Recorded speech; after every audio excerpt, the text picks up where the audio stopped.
오늘은 여러분과 함께 내 안에 죄를 죽여야 삽니다 라고 하는 제목으로 함께 말씀을 나누려고 합니다. 말씀을 통하여 성령님께서 각자에게 들려주시는 그 세미한 음성을 듣는 시간이 되기를 바랍니다. 여러분, 우리 신앙의 본질은 하나님과의 관계입니다. 그런데 하나님과의 관계를 유지하려면 자신을 죄로부터 거룩하게 지켜야 돼요. 왜냐하면 하나님은 거룩하신 분이시기 때문에 죄와 함께 할 수 없습니다. 근데 만약 그리스도인이 죄를 가볍게 생각하고 죄를 지으면 어떻게 되는가? 마음의 평안과 기쁨을 잃어버리게 돼요. 그러면 심각한 또한 죄책감에 빠지게 돼요. 죄책감에 사로잡히게 되는 거예요. 그리고 영적인 깊은 침체를 경험하게 됩니다. 주님과의 관계 가운데 심각한 문제가 생기게 됐다는 거죠. 우리 안에 오신 예수 그리스도가 우리와 이 죄가 주님과 우리의 사이를 갈라놓는 거예요. 멀어지게 만드는 거예요. 자, 이렇게 주님과 우리가 죄 때문에 관계가 멀어지면 어떻게 되는가? 죄에 대해서 무감각하게 돼요. 죄에 대해서 무감각하게 된다라고 하는 것은요, 죄를 짓고도 죄책감을 잘 못 느껴요. 그래서 작은 죄는 물론이고 큰 죄도 서슴없이 범하게 되고 그러한 일도 직접 행동으로 범하게 됩니다. 죄에 대해서 무감각해지다 보니까 사단이 우리 안에 죄된 생각을 집어넣어도 이게 사단이 주는 악한 생각이라고 하는 생각을 분별도 못해요. 분별하지 못하면 어떻게 되는가? 사단이 마치 TV 리모컨을 가지고 이렇게 채널을 막 조정하듯이 사단이 우리를 마음대로 조정합니다. 그러면 우리는 어떻게 되는가? 사단의 종로로 타는 거예요. 마치 가룟유다처럼. 여러분, 그러면 그리스도인이 반드시 죄를 회개하고 돌이켜야 돼요. 반드시 죄를 회개하고 돌이켜야 돼요. 죄를 회개하고 주님과의 관계를 다시 회복해야 된다는 거예요. 그런데 그리스도인이 죄로부터 돌이키지 않고 회개하지 않으면 어떻게 되는가? 그리스도인은 하나님께서 주시는 은혜를 전혀 누리지 못해요. 오히려 마음 가운데 이런 생각이 들어요. 나 구원받은 사람 맞나? 혹시 하나님이 나를 버리신 거 아니야? 하나님으로부터 버림받았다는 그 생각과 느낌을 지울 수가 없어요.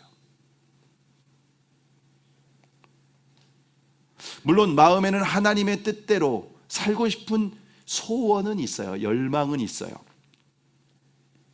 그런데 육신의 정욕이 너무 강력해서 절제가 안 돼요. 통제가 안 돼요. 죄에 막 끌려다녀요.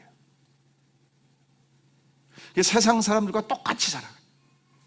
세상 사람처럼 똑같이 말하고 세상처럼 똑같이 생각하고 세상처럼 똑같이 살아가고 하나님이 가증히 여기시는 죄도 서슴없이 범하고 말하고 행동하고 자신이 그렇게 살아가는지도 그런데 인식조차 못해요. 왜냐하면 교회 안에서 예배도 드렸고 직분도 받았고 봉사도 하니까. 혹시 지금 여러분의 영적인 상태가 그런 상태는 아닙니까? 어떻게 하면 죄와 사단의 종노릇하는 우리의 삶을 끊어버릴 수 있을까요? 여러분, 이 문제는 제가 신학교를 다닐 때에 정말 관심 있게 오랫동안 연구하고 고민하고 묵상했던 주제입니다.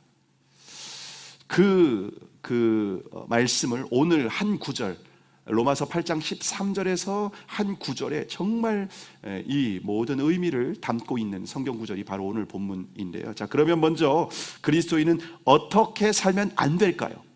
그리스도인이 어떻게 살면 안 될까요? 오늘 본문 13절의 말씀, 우리가 13절의 말씀을 함께 읽겠습니다. 시작. 너희가 육신대로 살면 반드시 죽을 것이로되 영으로서 몸의 행실을 죽이면 살리니. 자, 여러분, 그리스도인은요, 육신대로 살면 절대로 안 됩니다. 육신대로 살면 절대로 안 돼요. 여기서 육신이란 타락한 인간의 본성을 말하는 거예요. 타락한 인간은 하나님의 말씀을 무시하고 자기 중심적인 삶을 살아가요. 여러분, 우리가 살아가다 보면 그런 데 보면 말이죠. 너는 너밖에 몰라. 너는 너무 이기적이야. 여러분, 그게 그 사람만 그런 게 아니라 정도의 차이만 있을 뿐 인간은 다 자기 중심성을 갖고 있어요. 다 이기적이에요. 안 그런 것 같아요? 여러분, 자존심 한번 딱 건들면 그냥 다 드러나요. 안 그런 척 하지 마세요. 아니, 나는 그래도 다른 사람을 배려하고 이타주의적인 삶을 살아가는데요. 여러분, 거짓말하지 마십시오. 아담의 후손으로 태어난 모든 인간은 자기 중심성을 가지고 있습니다. 자기 중심성이라고 하는 말은요, 내가 나의 삶의 기준이라는 거예요. 모든 것의 옳고 그름을 판단하는 기준이 뭐다? 나예요. 내가 기분 좋으면 선한 거고 내가 싫으면 악한 거예요. 그러다 보니까 이 타락한 인간의 본성은요, 자기 본능을 따라서 살아가요. 여러분, 우리의 본능은 물론 악한 것이 아니에요. 인간은 이 본능이 있습니다. 누구나 본능이 있습니다. 그런데 그 본능을 절제하지 않으면 반드시 죄가 됩니다. 여러분, 우리가 밤이 되면 피곤하죠. 그래서 잠을 자고 싶죠. 이게 수면요가 아닙니까? 이게 잠자고 싶은 것은 본능이라는 거예요. 그래서 아침에 일어나면 우리가 몸이 상쾌하게 되죠. 몸도 상쾌하고 기분도 상쾌합니다. 그런데 이 수면 욕구도 반드시 절제가 필요합니다. 전문가들은 7시간에서 8시간 정도 잠을 자면 된다고 하는데요. 근데 이 잠을 절제하지 않으면 어떻게 될까요? 그것은 게으름이 됩니다. 그죠? 게으름은 성경에서 죄라고 말해요. 잠은 죄가 아닌데 게으름은 죄예요. 식욕도 마찬가지죠. 우리는 밥을 먹어야만 살 수 있습니다. 여러분, 밥 안 먹으면 다 죽어요. 그래서 사람이 떡으로만 살 것이 아니요, 하나님의 입에서 나오는 모든 말씀으로 산다고 했는데, 사람은 말씀도 필요하지만 떡도 필요하다는 거예요. 다 먹어야 돼요. 그래서 하나님 우리에게 식욕이라고 하는 본능을 주셨죠. 여러분, 식욕은 건강한 거예요. 식욕이 없는 게 문제예요. 식욕이 있다는 것은 건강하다는 증거 아니겠습니까? 근데 식욕은 건강한 건데 절제하지 않고 폭식을 하면 그건 죄예요. 그래서 탐식도 죄라고 했어요, 성경에서. 여러분, 성욕도 그래요. 성욕도 그래요. 성욕이 있다는 건 건강한 거예요. 하나님께서 우리 인간에게 성욕을 주셨기 때문에 생육하고 번성할 수 있게 되는 거예요. 그래서 하나님은 결혼이라고 하는 제도 안에서 부부관계 가운데에서 아름다운 성을 누리도록 하셨어요. 그런데 이 성욕을 절제하지 않으면 어떻게 될까요? 무절제한 성관계는 음행이라고 성경에서는 얘기하고 있습니다. 여러분, 이 음행은요, 무서운 죄예요. 무서운 죄예요. 여러분, 그렇기 때문에 이 인간의 이 타락한 본성, 육신대로 살아간다고 하는 것은 본능이 이끄는 대로 본능에 충실한 삶. 그런데 요즘 사회에서 CF 광고나 있는 본능대로 살아, 이런 광고라든가 카피가 굉장히 많이 있어요. 내 느끼는 대로, 내 본능대로. 여러분, 인간은 본능대로 살면 짐승만 또 못한 존재가 됩니다. 근데 아담의 후손으로 태어난 모든 인간이 타락한 본성을 가지고 있어요. 자신을 본능을 절제하지 못하고 본능이 이끄는 대로 살아가요. 하고 싶은 대로, 눈에 보이는 대로. 육신의 정욕, 안목의 정욕, 이생의 자랑을 따라 살아간다는 거예요. 그리고 만약 누군가가 내 자존심을 건드리잖아요, 폭발해버려요. 아무리 사랑하는 사람이라고 할지라도 감정을 건드리면 미워해요. 증오해요. 때로는 가족도 원수로 생각해요.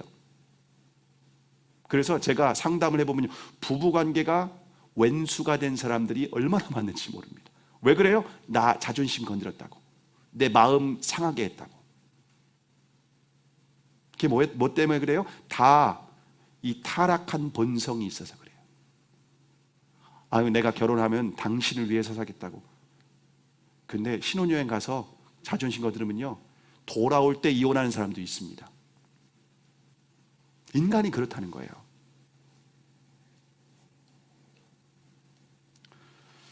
자신은 결혼했는데 아름다운 이성이 있어요. 멋있는 남자가 있어요. 그럼 마음으로 간음해요. 상황과 여건이 되면 실제로 음행을 합니다. 인간의 본성이라고 하는 게 눈에 보암직도 하고 먹음직도 하고 지혜롭게 탐스럽기도 하면은요, 그럴 만한 것이 있으면요, 혼자 있으면 그 죄를 서슴없이 범해요. 그 마음은 사람들이 못 본다고 생각하고 마음으로는 그 죄를 막 계속 범하고 있는 거예요. 본능대로. 그냥 하나님 우리의 마음 다 보고 계셔요. 그래서 우리가 예배당 나올 때 겉은 우리가 화장도 하고 머리도 단정하게 하고 깨끗한 옷도 입고 오는데 마음은 더러운 사람들이 얼마나 많은지 몰라요. 하나님 다 보고 계시는데.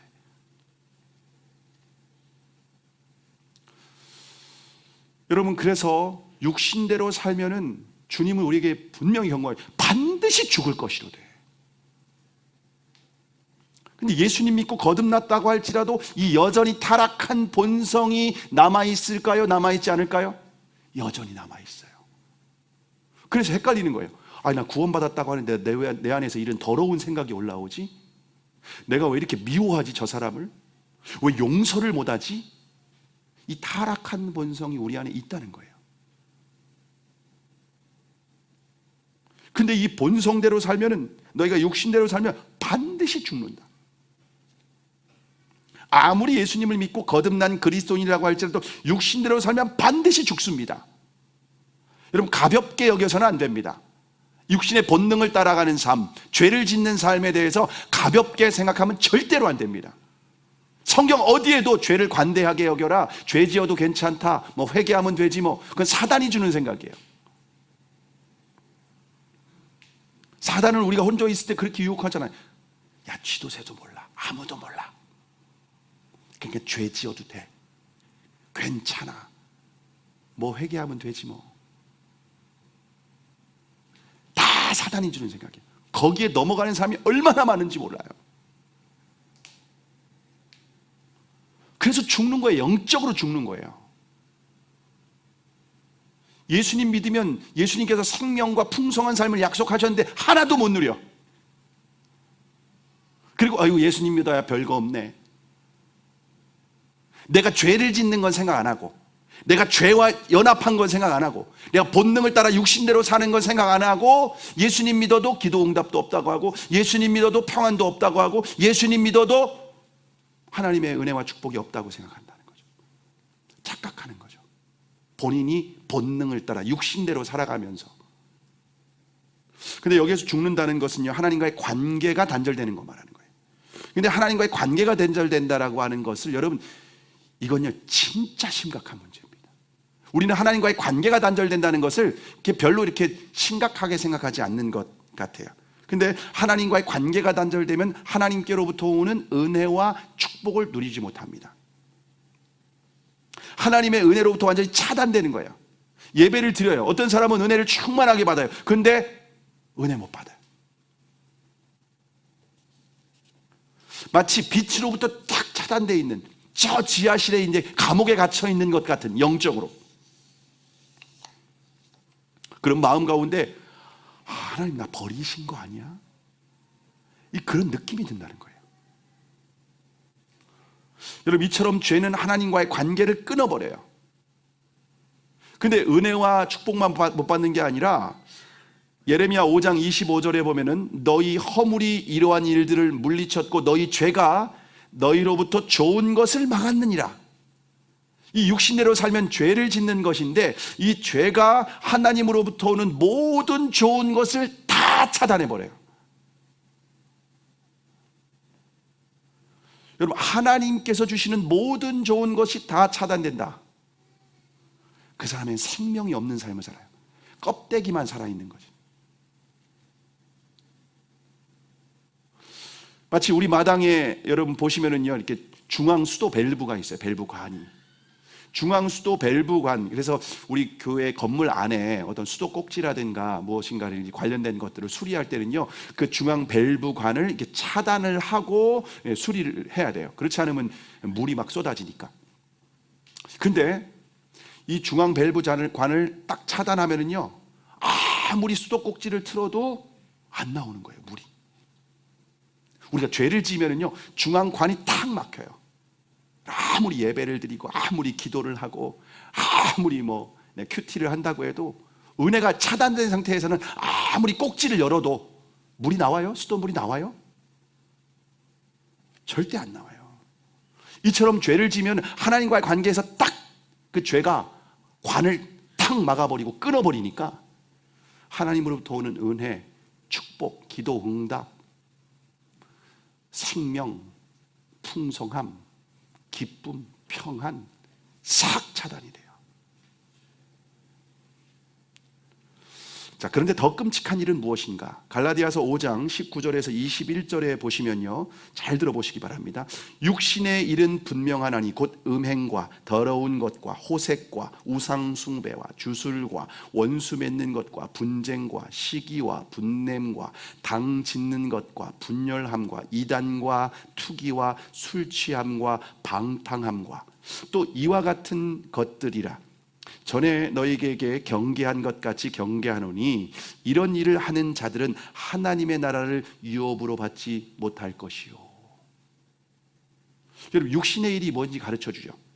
음행, 더러운 것, 호색, 우상 숭배, 주술, 원수 맺는 것, 분쟁, 시기, 분냄, 당 짓는 것, 이단, 분열, 투기, 술 취함, 방탕함, 다 육신의 본성을 따라간 열매들이에요. 절제 없이. 하나님께서 주신 본능은 좋은 거라고 했죠. 근데 절제하지 못하고 그냥 마치 브레이크가 고장난 자동차처럼 그냥 싹 본능대로 질주하는 거예요. 그런데 사단은 우리의 본능을 다 건드려요. 본능의 생각과 마음을 다 건드려요. 그럼 아무리 예수 믿어도 그 본능대로 살아가잖아요. 그냥 죄와 사단의 종로로 타는 거예요, 그냥. 근데 가장 중요한 것을 잃어버린데 뭐냐? 하나님 나라를 유업으로 받지 못한다. 천국을 유업으로 받지 못한다는 거예요. 우리가 왜 예수 믿어요? 하나님 나라를 유업으로 받으려고. 예수 믿으면 하나님 나라의 상속자가 돼요. 근데 이 땅에서뿐만 아니라 하나님 나라의 유업으로 못 받는데요.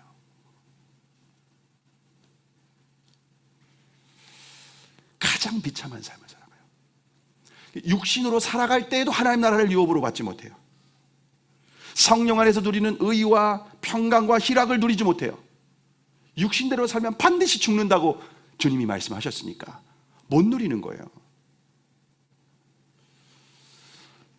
예수님께서 이 땅에 오신 목적이 요한복음 10장 10절, 우리가 항상 암송하는 구절이죠.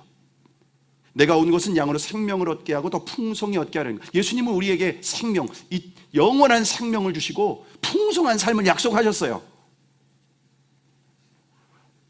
그런데 전혀 못 누려요. 우리 교회에서 2023년 약속의 말씀을 계속 선포는 해요. 근데 육신대로 살면 나와 상관없어요. 무서운 거예요. 근데 하나님의 은혜와 축복을 누리지 못하는 것으로 끝나지 않습니다. 육신대로 살면 하나님의 반드시 징계가 따릅니다. 시편 89편 31절과 32절에 보면 내 율례를 깨트리며 내 계명을 지키지 아니하면 내가 회초리로 그들의 죄를 다스리며 채찍으로 그들의 죄악을 벌하리라. 은혜만 못 받는 게 아니라 징계가 따르는 거예요. 마치 사랑하는 자식이 말을 안 들으면 어떻게 해요? 방치하나요? 그래, 네 마음대로 살아. 내버려 두나요? 사랑하는 자식인데 매를 들거나 벌을 주거나 수단과 방법을 가리지 않고도 그 자식이 돌이키도록 해야죠. 그게 부모 아니에요? 하나님은 우리가 예수님을 믿음으로 하나님을 아버지가 되었어요. 근데 우리가 죄를 짓고도 육신대로 사는데도 가만 놔둘까요? 그럼 아버지일까요? 채찍을, 회초리를 내시고 징계를 하시고. 왜 그래요? 돌이키라는 거죠. 하나님의 징계는 다양한 것으로 표현이 되는데요. 경제적 어려움 당하기도 하고, 육신의 질병으로 고통받기도 하고, 관계 가운데 어려움을 당하기도 하고, 가정이 천국같이 같은 과정이 되는데 부부관계가 왼수가 돼서 서로 찌르고 고통스러운 관계가 돼요. 자녀가 기쁨을 주는 게 아니라 수치를 줘요. 자, 그래도 회개하지 않으면 어떻게 되는가? 사람들로부터 수치와 조롱을 당하게 하셔요. 마치 벌거벗겨진 채로. 목회자라 할지라도 예외가 없어요. 차드 버드라는 분이 쓰신 방탕한 사역자의 노트라는 책이 있는데요, 차드 버드는 목사님이면서 신학교에서 말씀을 가르치는 교수님이셨어요. 그래서 신학교와 강단에서 말씀을 전하셔서 이렇게 은혜를 끼쳤던 분이었는데, 그런데 그분이 육신의 본성을 따라서 외도를 하게 됩니다. 그래서 이혼을 당하게 되고 신학교 교수직에서 목사직에서 파면을 당하게 되었습니다. 당연히 목회자로서의 삶도 살아갈 수 없게 되었습니다. 그러면서 이 책에서 이런 고백을 합니다. 설교단 위에 놓여 있는데 익숙한 내 손은 트레일러 운전대를 잡았다. 내 손은 기름과 윤활유로 얼룩졌다. 내 손에는 더 이상 결혼 반지는 없다. 육체 노동자 작업복을 입었고 내 성직자 예복은 다시는 빛을 보지 못하리라. 머리에는 안전모를 썼고 발에는 안전화를 신었고 나는 내 자신이 여전히 수치스럽고 패배한 사람으로 느껴졌다. 설상가상으로 하나님은 나를 버렸구나 하는 기분이 들었다. 아니, 내가 하나님을 버렸구나. 아니, 우리 둘은 서로 상대방에게 질려버렸구나. 이것들 중 어느 것이 진실에 더 가까운 줄은 모른다. 그러나 내가 아는 것이라고는 나는 하나님의 모임에서 환영받지 못하는 존재라는 것이다. 그 모임의 경비 천사들은 나를 길가로 내동댕이 쳤다. 이것만큼은 분명했다. 하늘은 나를 별로 개의치 않았다는 것이다. 나는 너무 많은 죄를 지었고 전능자를 너무 오랫동안 화나게 했고 너무 많은 사람을 상처 입혔고 되돌릴 수 없는 짓을 너무 많이 했다. 이러한 생각은 굳어졌다. 나의 삶의 다양한 면들을 직접 체험해 보지 않았기 때문에 어떤 면들은 충분히 공감하지 못한다. 그러나 하나님께 버림받았다는 이 기분은 내가 잘 안다. 어떤 맛인지, 어떤 냄새인지, 어떤 모습인지 안다. 수년 동안 내 마음은 이런 소굴에서 살았다.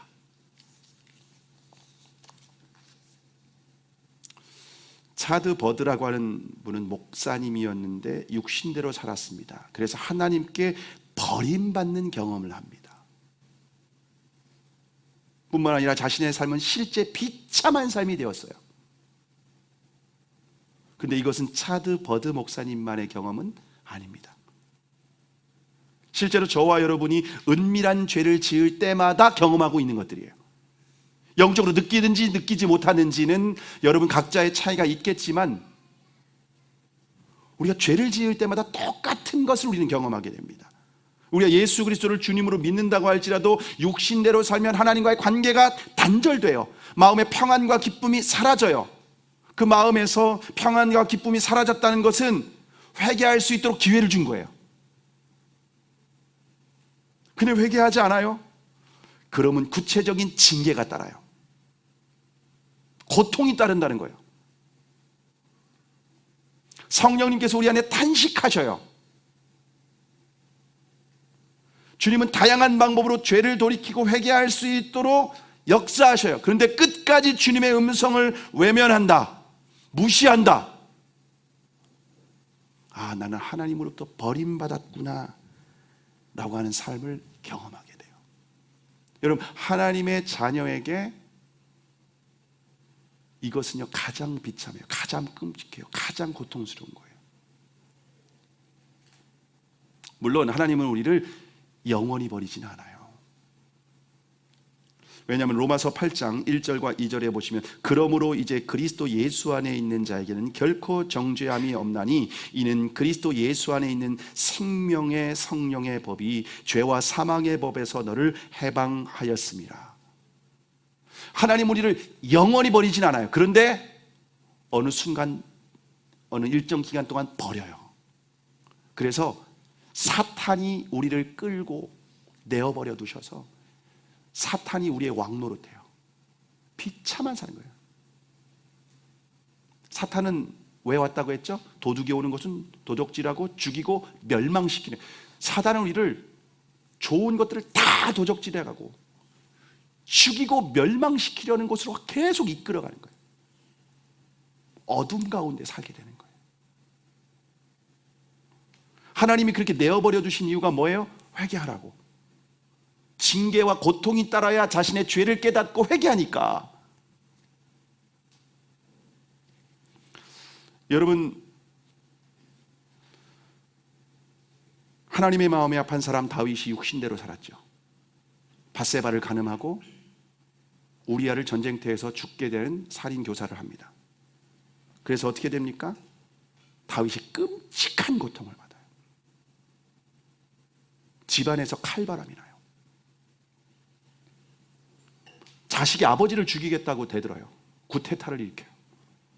왜 그래요? 다윗이 육신대로 살아서 그랬어요. 그래서 사무엘하 13장 1절에 그 후에 이 일이 있으니라. 그 후가 언제예요? 다윗이 밧세바를 간음하고 우리아를 죽인 그 후. 그 후에 이 일이 있으니라. 하나님은 다윗에게 왜 그랬어요? 회개하라고 그런 거죠. 회개하라고 그러는 거예요. 그래서 사도 바울은 우리에게 강력하게 권고합니다. 너희가 육신대로 살면 반드시 죽는다. 죽을 수도 있다. 이건 사단이 하는 거죠. 야, 너 죽을 수도 있어. 근데 하나님 너 안 버릴 거야. 걱정하지 마. 그 다 사단의 말이에요.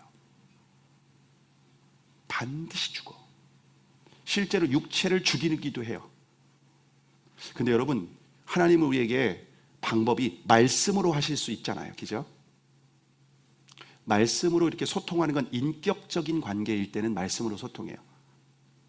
근데 말씀으로 안 되면은요, 육체를 치신다니까요. 여러분, 하나님은요, 우리를 죄짓게 못하게 할 수 있어요. 어떻게 할 수 있어요? 우리의 가정 가운데 끔찍한 일들이 일어나거나, 우리의 삶에서 진짜 회사에서 버림받아가지고 퇴직당해가지고서 먹고 살 게 없어 봐요. 그럼 죄 지을 수 있나요? 벌러 다녀야 되는데, 돈 벌러 다녀야 되는데.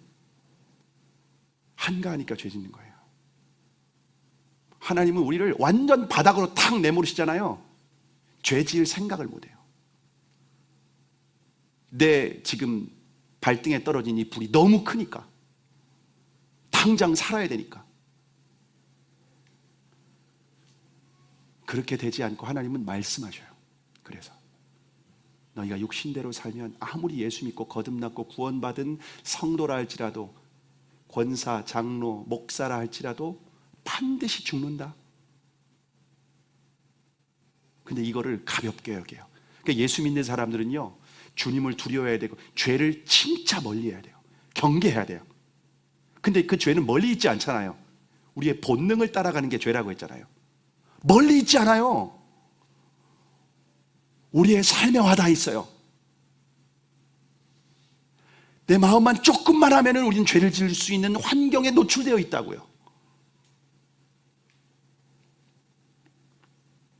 그래서 이 진리를 마음 가운데 새겨야 돼요. 뼈에 새겨야 돼요. 그리스도인이라면. 자, 그러면 그리스도인은 어떻게 살아야 될까요? 어떻게 살면 안 되는지 말씀드렸어요. 육신대로 살면 안 된다.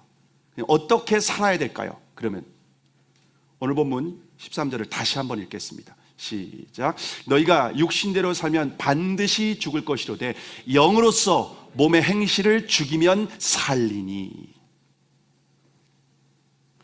여러분, 그리스도인은 반드시 몸의 행실을 죽여야 됩니다. 물론 그리스도인들은 이미 정과 욕심을 십자가에 못 박은 사람들이라고 갈라디아서에서 얘기하고 있습니다. 그래서 갈라디아서 2장 20절에 보면은 내가 그리스도와 함께 십자가에 못 박혔나니 그런즉 이제는 내가 사는 것이 아니요 내 안에 그리스도께서 사시는 것이라.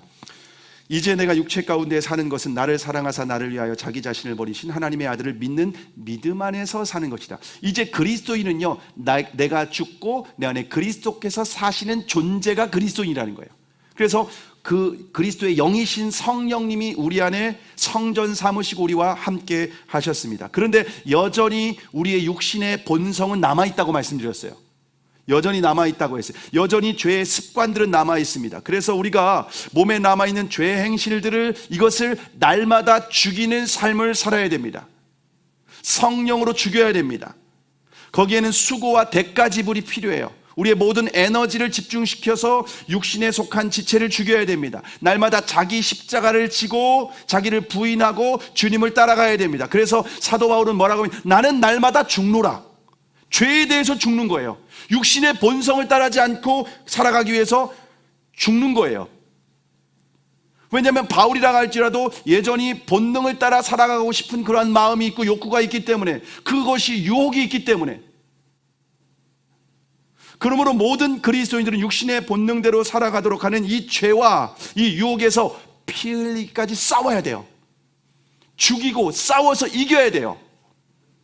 안 그러면 죄와 사단의 종로 타는 거예요. 그런데 육신의 본능은 우리의 결단과 의지로는 절대로 죽일 수 없습니다. 그래서 바울은 영으로서라고 했어요. 영으로서.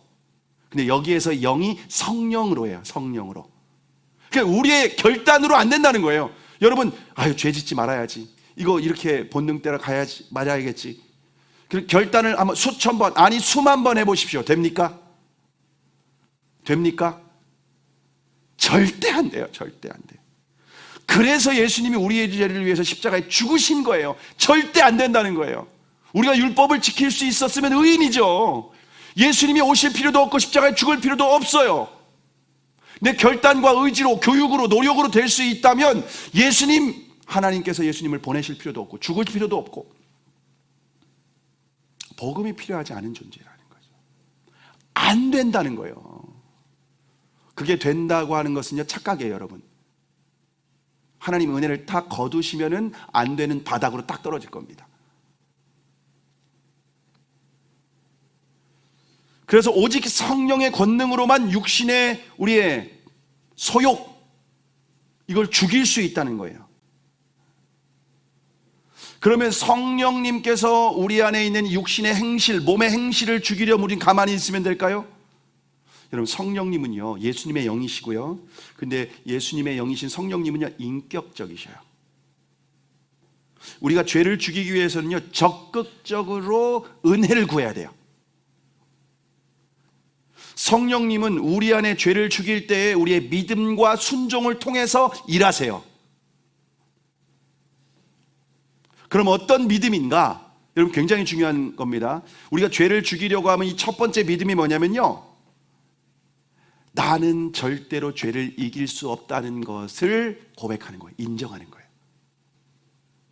나는 절대로 이 죄를 이길 수 없다. 나는 절대로 이 죄의 나의 본성을 자극하는 이 죄를 이길 수 없다. 사탄의 유혹을 장해낼 재간이 없다.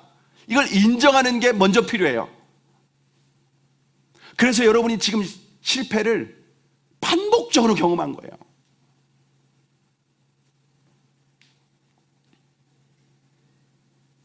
그리고 오직 예수님만이 나의 구원자가 될 수 있다. 오직 예수님만이 나를 다시 살려줄 수 있다. 이 믿음이에요. 이게 복음이고요. 제가 결혼해서 우리 가정을 천국과 같은 가정으로 만들어 보려고 했었어요.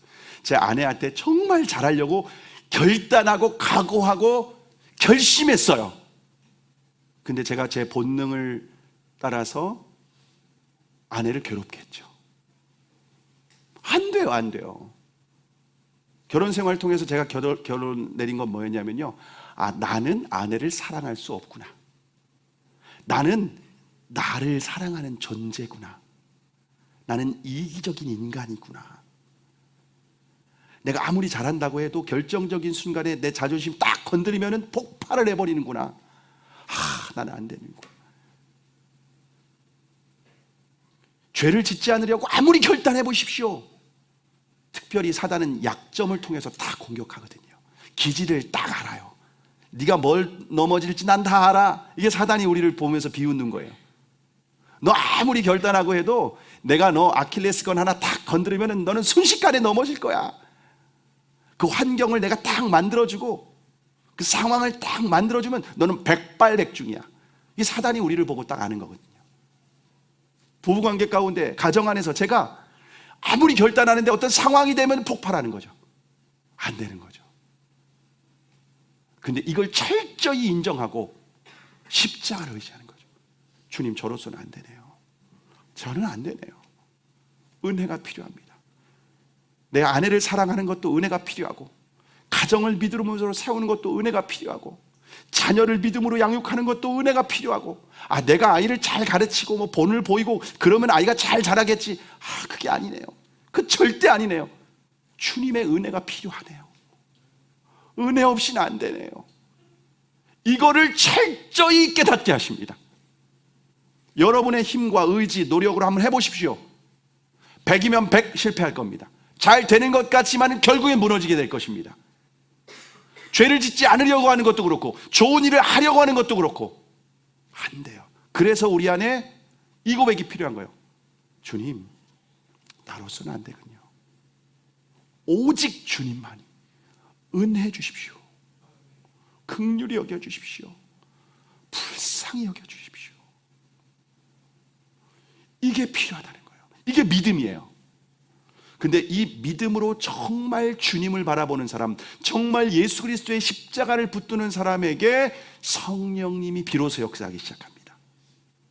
비로소 성령님은 가난한 심령 가운데, 겸손한 심령 가운데, 은혜를 구하는 심령 가운데 성령을 물붓듯이 부어주셔요.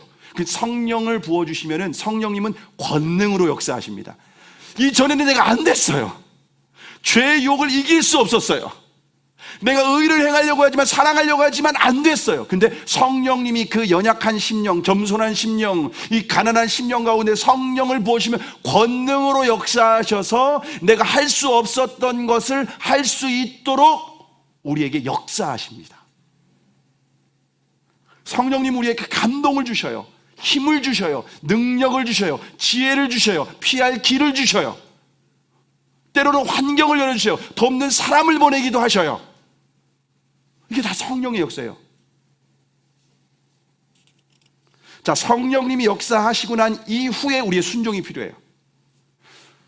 성령님이 믿음으로 반응했는데 성령님께서 권능으로 역사하시고 은혜를 주시고, 여러분이 이렇게 예배 가운데 혹은 어떤 상황 가운데 은혜를 주셔서 주님 은혜 베풀어 주셔요. 나는 안 되네요 할 때 성령님이 권능을 주시면, 그때 여러분 우리가 할 일이 있는데 성령님께서 우리의 삶을 조명해 주실 거예요. 내가 죄에 습관적으로 빠지는 문제가 무엇인지 빛을 비추어 주시는 거예요. 깨닫게 하시는 거예요. 내가 맨날 이 문제에 넘어졌구나. 내가 이것 때문에 항상 죄를 반복했구나. 나는 이런 기질이 있구나. 난 이런 연약함이 있구나. 이걸 성령님께 조명해서 가르쳐 주셔요. 그런데 내가 반복적으로 넘어지게 하는 원인이 있다는 거예요. 죄를 짓게 되는 원인이 있어요. 환경적인 문제가 있다는 거예요. 요즘 현대인들은 스마트폰에 대부분 넘어져요. 온라인 인터넷 같은 걸로 다 넘어지는 경우가 많아요. 또 유튜브와 게임 이런 걸로 다 본능을 자극하거든요. TV 홈쇼핑 다 본능을 자극하거든요. 이 죄에 노출된 환경을 정리해야 돼요. 은밀한 곳에 컴퓨터를 뒀는데 거기에서 항상 죄를 반복하게, 그거를요 거실로 빼내야 돼요. 스마트폰에, 요즘 스마트폰 어디에서나 은밀하게 죄를 지을 수 있잖아요. 때로는 스마트폰을 끊어야 돼요. 그럼 어떤 사람들은 요즘 같은 세상에 스마트폰 없이 어떻게 살아요? 예수님의 말씀을 잘 들어보십시오. 마태복음 18장 8절과 9절에 보시면, 만일 내 손이 내 발이 너를 범죄하게 하거든 찍어내어버리라. 장애인이나 다리 저는 자로 영생에 들어가는 것이 두 손과 두 발을 가지고 영원한 불에 던지우는 것보다 나으니라. 만일 내 눈이 너를 범죄하게 하거든 빼어내버리라. 한 눈으로 영생에 들어가는 것이 두 눈을 가지고 지옥불에 들어가는 것보다 나으니라. 여러분 한번 물어볼게요. 스마트폰을 끊어버리는 게 낫습니까? 손과 발을 끊어버리는 게 낫습니까? 손과 발을 끊어버릴까요? 하나님은 우리의 죄를 끊어버리실 때는 그렇게도 하실 수 있는 분이에요. 사고로 손과 발을 잃을 수 있잖아요. 우리의 눈이 실명되게 하실 수 있잖아요. 질병으로. 여러분, 그렇게 죄를 끊겠습니까? 아니면 스마트폰을 끊어서 죄를 짓게 만드는 환경을 끊어버리겠습니까?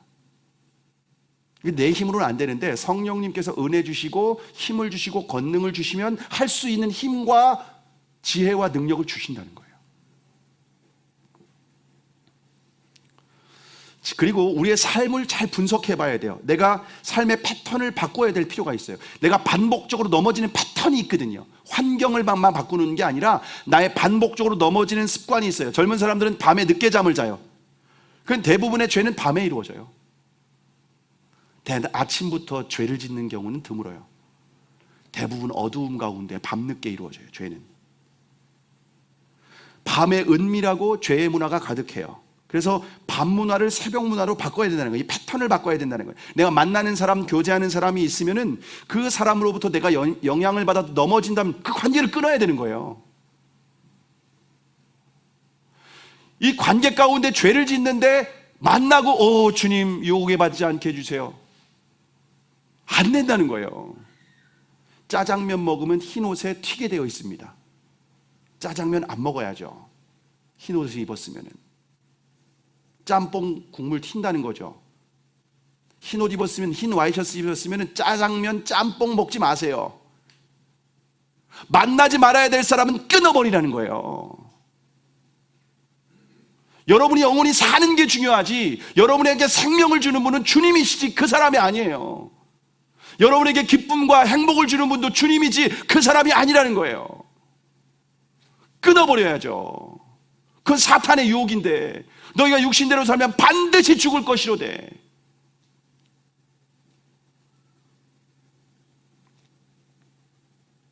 물론 우리의 직장생활, 가정생활은 정리할 수 없어요. 그 가운데서는 나를 죽이는 거예요, 날마다. 그래서 바울과 같이 마지막으로 은혜의 통로들을 사용해야 돼요. 은혜의 통로. 은혜의 통로가 뭐냐면 경건생활이에요. 첫 번째, 믿음으로 예수님을 바라보라고 했어요. 십자가를 붙들라고 했어요. 두 번째, 환경과 죄의 습관들을, 패턴을 바꾸라고 했어요. 세 번째는요, 은혜의 통로를 사용해야 돼요. 은혜의 통로가 뭐냐면요, 경건생활이에요. 말씀 묵상과 기도예요. 그러니까 이것 전제될 것 없이 말씀 묵상과 기도만 하면 안 된다는 거예요. 십자가 복음을 붙들고 환경을 바꾸고 말씀과 기도. 그 은혜의 통로, 기도의 자리를 만드는 거죠. 기도의 시간을 정하는 거죠. 말씀을 묵상하겠다고 큐티 시간을 잡는 거예요. 그리고 실제 큐티를 하는 거예요. 그리고 하루에 1시간 정해놓고 기도를 하는 거예요. 무슨 일이 있어도. 죄 짓는 데는 우리가 반복적인 습관을 따라 살아가는데 은혜의 수단들은 우리가 규칙적으로 안 살아가니까 규칙적으로 내가 기도를 하고 규칙적으로 시간을 정하고 장소를 정하고 은혜를 구해야 돼요. 그리고 솔직하게 우리의 죄의 유혹이 있을 때 하나님 앞에 우리 안에 계신 주님께 솔직하게 기도하는 거예요. 주님, 저에게 성적인 유혹이 있어요. 물질의 유혹이 있어요. 내 마음에 미움이 있어요. 내 마음이 주님 기뻐하시지 않는 생각들이 있어요. 솔직하게 기도해야 돼요. 정직하게, 가식적으로 하지 마시고. 저 같은 경우는 그러한 어떤 마음 가운데에 어떤 우울함이 오거나 어떤 환경에 대한 두려움이 찾아오거나 또 혹은 어떤 미움이 찾아오거나 어떤 성적인 유혹이 찾아오거나 그럴 때 방언으로 막 기도해요. 죄의 유혹이 있을 때 방언으로 막 기도해요. 나름대로. 그럼 마음이 정리가 돼요. 그리고 하나님이 지혜를 주셔요. 환경을 열어주셔요. 주님의 음성이 들려져요. 그럼 죄를 이기고 끊을 수 있게끔 되는 거예요. 제 힘으로 안 되니까 십자가를 붙들고 주님 바라보며 은혜를 구하며 기도하는 거예요. 그러면 지혜와 힘과 능력과 환경과 상황을 주님께서 인도하시니까요. 그리고 단호하게 거부하는 거예요. 죄에 대해서 기도하고 주님께 은혜를 구하고 성령의 능력으로 단호하게 선포하세요. 예수 그리스도로 명하노니 나를 죄 가운데로 이끄는 이 더러운 것들은 예수 그리스도로 명하노니 떠나갈지어다. 믿음으로 선포하는 거예요. 우리가 지난주에 말의 권세가 있다고 했잖아요. 선포하는 거예요. 말씀의 권세로. 그러면 성령님이 역사하시니까. 근데 이미 죄에 오래 습관된 사람들은 쉽게 고쳐지지 않아요. 그러면 공동체의 도움을 요청하시기 바랍니다. 중보기도를 요청하고.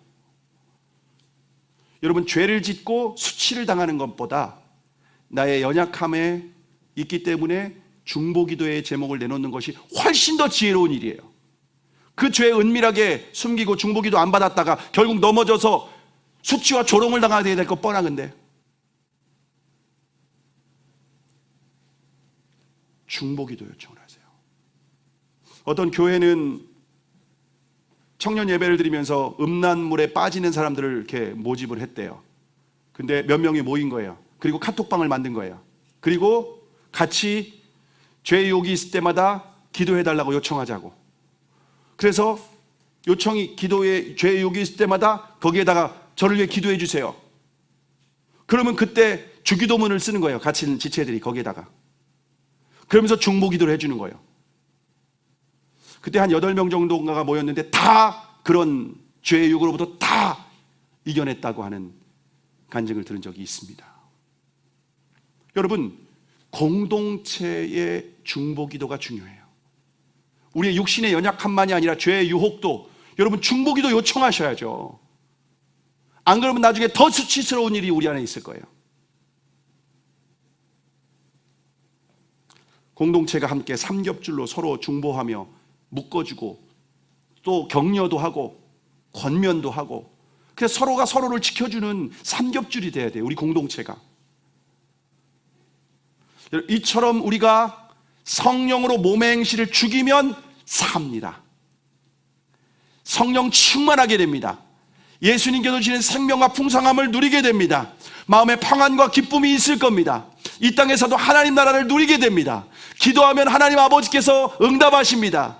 우리의 삶의 모든 것들을 주님께서 구하지 않아도 역사해 주십니다. 은혜를 주십니다. 이 땅을 살지만 천국과 같은 기쁨을 누리게 합니다. 가정이 천국이 되게 하십니다. 자녀들이 세상의 빛과 소금이 되는 삶을 살아가게 하십니다. 여러분, 그래서 주님은 우리에게 분명히 말씀하십니다. 너희가 육신대로 살면 반드시 죽을 것이다. 영으로서 몸의 행실을 죽이면 산다. 너는 하나님 나라를 누릴 것이다. 평안과 기쁨이 임할 것이다. 하나님의 손이, 우리의 권능의 손이 우리와 함께 할 것이다. 우리의 미래를 하나님께 책임지시고 가정과 손대는 범사를 주님께서 인도해 주실 것이다.